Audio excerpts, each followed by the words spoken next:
prepare our hearts for the inspirational message from our pastor of Rema Baptist Church International of Rome, Pastor Cynthia Ponce.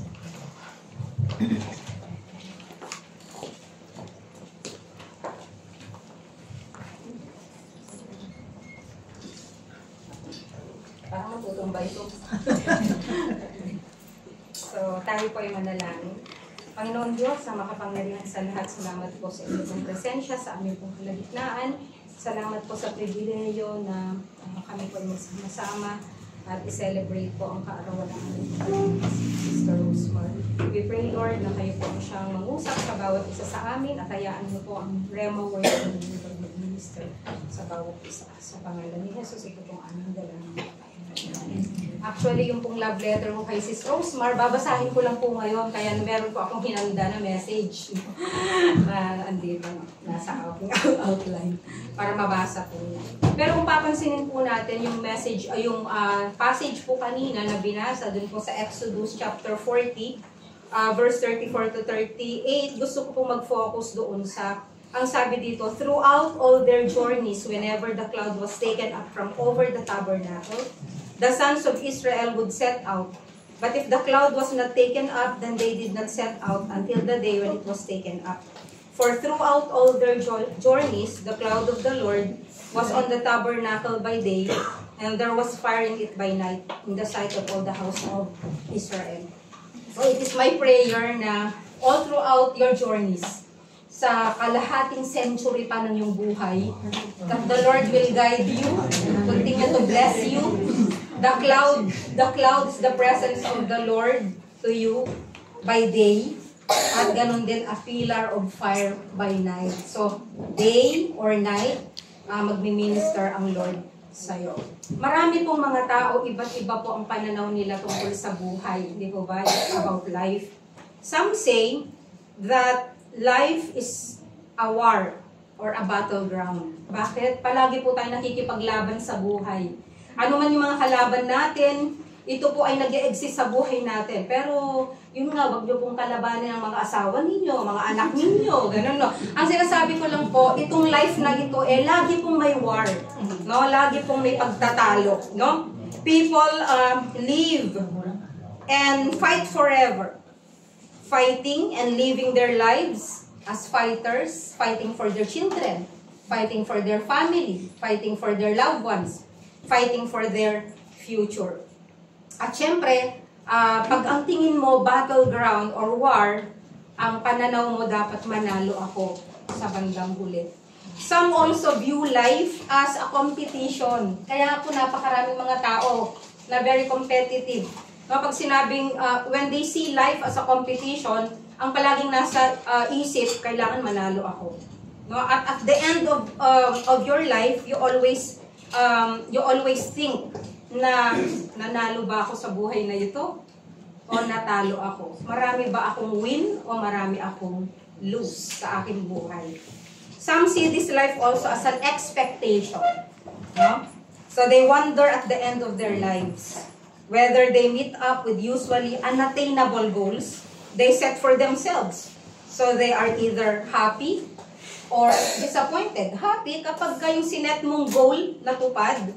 Disappointed ka, syempre, kabaligtaran pag yung expectation mo sa buhay ay hindi matutupad. Kagaya po sa atin ng mga OFW, nung bata-bata pa po ako, or bata-bata pa po tayo, syempre marami tayong goal. Marami ako narinig na at the age of 40, uwi na ako. Mag-business ako, kasama kong family ko. At the age of ganito, dapat magpa-for good na ako. May natupad ba? Meron siguro, kakaunti. Pero yun ay isa sa mga expectation natin sa buhay. Which kung minsan, naglilid sa disappointment. Some see this life as a drama. Drama, whether it is comedy or tragedy. Kung yung buhay ba na ibinuhay mo ay comedy or maglilid po ito sa tragedy. I pray na hindi po tragedy, no? And some see it as a marketplace to buy and sell, and they wonder at the end whether they have made profits or losses. Some view it as a restaurant to eat, to drink, and to die. Ganun lang ang buhay sa ibang tao, sa karamihan. Magsaya, eat, live, drink, eat, and be merry for tomorrow we die. Sana ganun na nga lang, no? Pero hindi po. And some see it as nothing, na ang buhay wala lang, no? But I would like to talk to you today about life as a journey. Alam niyo na yung na ang buhay parang journey. Ginive ko po ito kasi she will be going on a journey sa Tuesday together with Bro Simon, no? So ang life ay parang journey. So what is a journey? Journey is simply a movement from one place to another. 'Di ba? So from Rome pupunta ka ng Pilipinas. Okay? So it's a journey. Sabi ng Panginoong Jesucristo sa John 16:28, I came forth from the Father, and I'm coming into the world, and again, I leave the world, and go to the Father. So, even po ang Panginoong Jesucristo, meron siyang journey, no? So, dito naman po, ang journey, gusto ko po talakayin yung tatlong bahagi ng journey. Sa journey po natin, palaging may starting point. At ano po ang kasama pa sa journey? Merong final destination. So, sa kalagitnaan po ng starting point at ng final destination, ano po ang nasa gitna? Yung present. Ano po yung present? Yung kasalukuyan po nating ginagawa ngayon habang tayo ay nabubuhay. Ang starting point po ni Sis Rosemar, of course, ay noon pong June 27, 1985. Tama po ba? Okay. Ano po? 1970. Bumata ka pa.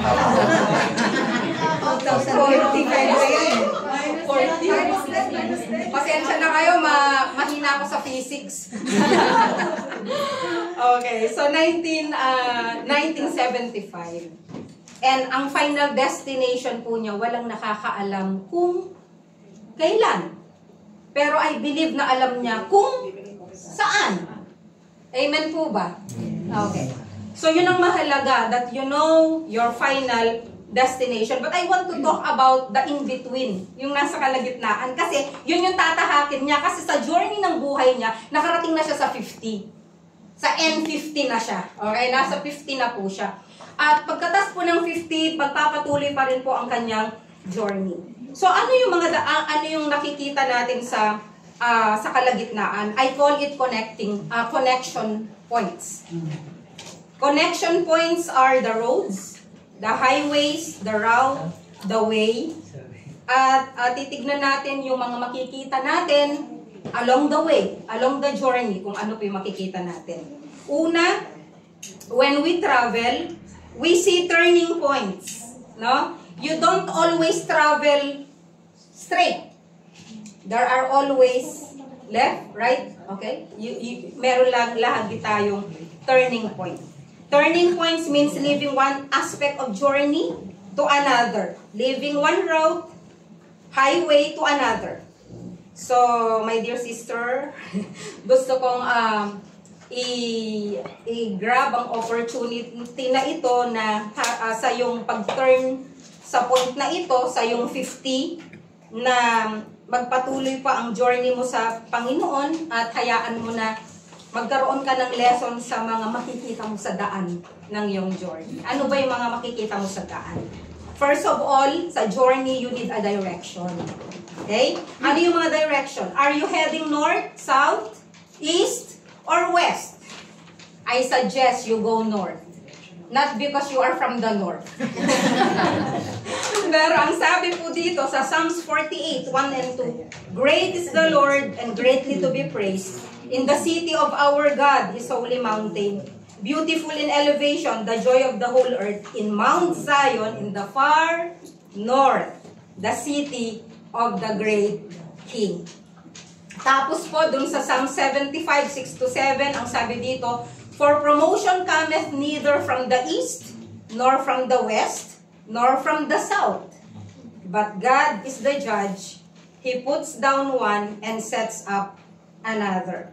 So if promotion is not from the east, not from the west, and not from the south, saan po siya manggagaling? From the north. And from the presence of the Lord. Thus, taking 50 north means taking a path that leads to God through praise and worship, thanksgiving, deliverance, prayer, enjoying His Word, na sana ganun yung maging direction or focus ng iyong natitira pa mga years after this 50. And then, ano pa ang pwede nating makita? Things you see on the highway. When you are on a junction or intersection, you usually see the stop sign. Di ba? May makikita tayong stop sign. I want you to pay special attention to the sign. The sign that says stop. No? It means to stop and to look to the right, look to the left, front and back, before taking the next step. That is very important. The sign says stop and not slow down. And sometimes, ang ibig din sabihin ng stop ay wait. That you need to wait upon the Lord. Ano man yung mga pinag-iisip mo, or ano man yung mga decisions mo, the Lord is saying, wait. Psalm 25 verse 3a said, indeed, none of those who wait for you will be ashamed. Micah 7:7, but as for me, I will watch expectantly for the Lord. I will wait for the God of my salvation. So what are the things involved in waiting on God? Be more patient, be more prayerful, we must have hope, and you must wait quietly in the presence of the Lord. And aside from stop, ano pa yung makikita natin doon sa 50N? Makikita natin yung pag nagda-drive kayo, di ba? Makikita nyo yung word na yield. Di ba? Yield. What is yield? To yield simply means to let go. Give Him the right of way. Do not contest. Do not struggle. There are many things you have to let go as you are on the Route 50 North. Your past convictions, unbelief, doubts, and the past generally, you have to let it go. Philippians 3:13-14 says, brethren, I count not myself to have apprehended. By this one thing I do, forgetting those things which are behind, and reaching forth unto those things which are before. Kalimutan na yung hanggang 49. Ang mahalaga from 50 onwards, magpapatuloy. To yield also means to forgive. To forgive yourself first of all. To forgive others. Forgiveness is to let go so that you will be free. No? Also, number 3, also yield to your own husband. I know you have been yielding, but continue to yield. Yeah. Alam ko, isasabihin nyo yun kaya inunahan ko na kayo. At the same time, you have to yield yourself, your substances, your offerings, your priorities, your time, talent, and treasure to the Lord. Yield. Let go. And, yung kanina, stop, be, yield. Pangatlo, makakakita ka ng maraming exits. Along the journey, there will be exits. Exits are routes leading from your highway to another route. There are correct exits and there are wrong exits. Nasubukan nyo na ba mga nagda-drive na mga men, kahit women, that magpunta kayo sa wrong exit? Anong nangyari? Di bumalik ulit kayo. Diba? Nagsayang kayo ng time. Nagsayang kayo ng strength. And so, merong wrong exit. Wrong exits may be wrong advice. It is not every advice na makakatulong sa'yo sa iyong journey. Sometimes when you ask people on a journey, alam niyo ba kung saan dito? Ituturo nila sa'yo yung mali. Diba? Kaya hindi ka nagtatanong or sumusunod sa tamang advice, no, on a journey. Because they may lead you to the wrong exit. So taking a wrong exit may mean wasting time unnecessarily on certain things. Okay. So yung susunod naman, very quickly lang po, distractions or attractions. Diba? Lalo na pagpapunta ka ng Baguio. Ay, hanggang sila yun. Okay. But attractions sometimes are distractions. May mga magaganda sa buhay, na akala mo inspiration, but actually, distractions, Nicole. Okay. So ibig sabihin, no? Sa path mo din, hindi pala si Nicole lang may birthday. Sorry po. No, so ibig sabihin, as you go on your journey, there are attractions na maaaring kaakit-akit, pero distraction yun dun sa purpose and will ng Lord sa buhay mo. Kaya dapat pipiliin mo kung ano yung titignan mo. And of course, there are dangers. There are danger signs on the highway, on your journey. These include people that are just there waiting for your mistakes. They are accusers of the brethren. They may be physical or spiritual. They are fake friends. These are enemies that will pretend to be friends. And there are people that will want to stop your progress. Sila yung mga Sanballat and Tobiah ng ating mga buhay. Diba? So just beware of them. And you have to study your Bible, hear the Lord, meditate, fast, and pray. And it is my prayer that the Lord will deliver you from all of this. And of course, meron din po tayong tinatawag na speed limit signs. Di ba? Ang bilis-bilis ng takbo mo. Sobrang bilis ng takbo mo. Anong nangyayari? Okay.